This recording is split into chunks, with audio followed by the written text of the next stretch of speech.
Viewers, welcome to Tamil இலக்கண channel. இன்னைக்கு நம்ம பார்க்க போகிறது டிஎன்பிஎஸ்சி கிளாஸோட ஓர் எழுத்து ஒரு மொழி அதோட கண்டினியூஷனை பார்க்க போகிறோம்.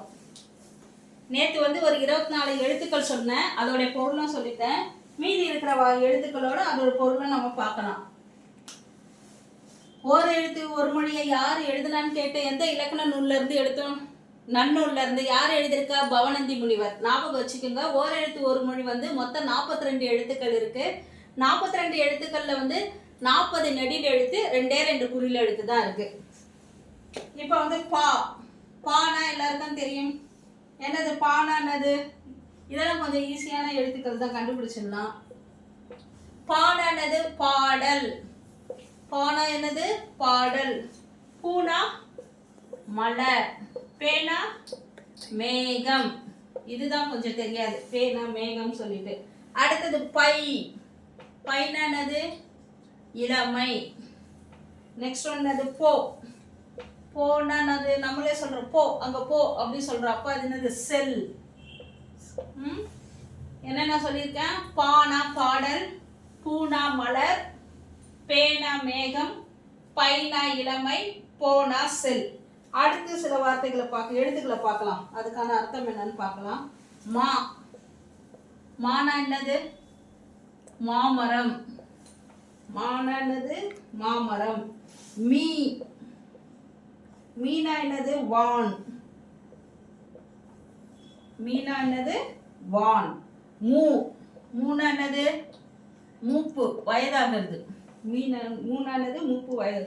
மேனா அன்பு. பேனா மேகம், மேனா அன்பு. ஞாபகம் வச்சுக்கோங்க. அடுத்தது மை. மைனா தெரியும் எல்லாருக்கும், கண்ணில் வைக்கும் மை. அதை தூய தமிழ்ல என்ன சொல்வாங்க? அஞ்சனம். என்ன சொல்வாங்க? அஞ்சனம். தமிழ் பாடல்கள்ல எழுதும் போது அஞ்சனம் தீட்டி அது மாதிரிலாம் சொல்லுவாங்கல்ல, அதான் இது.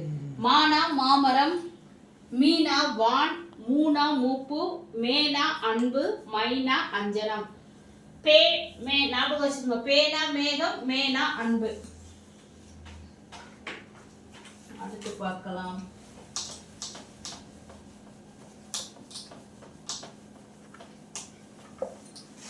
மோ. மோத்தல். மோனா என்னது? மோத்தல். மோனா என்னது? மோத்தல். அப்புறம் யா. இந்த வார்த்தைகள்லாம் தான் கொஞ்சம் கஷ்டமா இருக்கும், ஞாபகம் வச்சுக்கணும். மோனா மோத்தல், யானா அகலம். வா. இது எல்லாருக்கும் தெரியும். என்ன தெரியும்? வானது ஒருத்தர் கூப்பிடுறது, அழைத்தல். தமிழ்ல, தூய தமிழ்ல அழைத்தல். அதே மாதிரி போக்கு என்ன பார்த்தோம்? செல் பார்த்தோம். செல், போ. வி.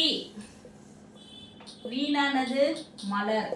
ஏற்கனவே ஒன்று சொல்லியிருக்கேன். என்ன சொன்னேன் நான்? பூனாலும் மலரு, வீணாலும் மலரு. ஓகே, ஞாபகம் வச்சுக்கோங்க. அதுக்கப்புறம் வை.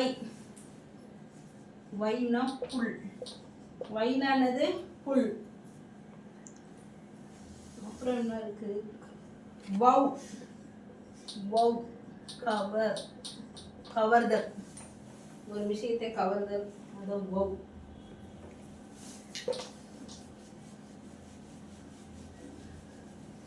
மோனா என்னது? மோத்தல். யா அகலம். வா அழைத்தல். We Malar. Why pull. வவ் cover. அடுத்தது நான் சொன்ன குறில் எழுத்துக்கள். நோ து கடைசியா வருது, அந்த 2 குறில் எழுத்துக்கணும். அதுக்கு என்ன அர்த்தம்னு பார்த்தா, நோ அப்படின்னா நோய். நோ அப்படின்னா என்ன அர்த்தம்? நோய். தூனா என்ன அர்த்தம்? துன்பம். ஏற்கனவே இந்த நோக்கு என்ன சொன்ன நானு உங்களுக்கு ஞாபகம் இருக்கா? வறுமை. அதனால 2த்தையும் மாத்திடக்கூடாது. நோ குறில்ல வந்ததுன்னா நோய் எழுதணும், அதே நெடில் எழுத்தா இருந்ததுன்னா வறுமை எழுதணும். இப்போ ஓர் எழுத்து ஒரு மொழியில 42 நான் சொல்லி கொடுத்துட்டேன். இதோட இந்த ஓர் எழுத்து ஒரு மொழி முடிஞ்சிருச்சு. ஒரு ரீகால் பண்ணிக்கிறேன். மோனா மோத்தல், யா அகலம், வா அழைத்தல், வி பூ, 2மே மலர் தான் அர்த்தம், வை புல், வவ் கவர், நோ நோய், து துன்பம், நோ வறுமை. இதோட இந்த ஒரு எழுத்து ஒரு மொழி 42 முடிஞ்சிடுச்சு. அடுத்து நாளைக்கு வேற ஒரு டாபிக்ல நான் உங்களுக்கு சொல்லித்தரேன். என்னோட சேனல் பிடிச்சிருந்தா லைக் பண்ணுங்கள், ஷேர் பண்ணுங்கள், சப்ஸ்கிரைப் பண்ணுங்கள். ஆல் ஆப்ஷனை கிளிக் பண்ண மறந்துடாதீங்க. பெல் பட்டனை ப்ரெஸ் பண்ண மறந்துடாதீங்க. வேறு ஒரு கிளாஸில் நாளைக்கு பார்க்கலாம்.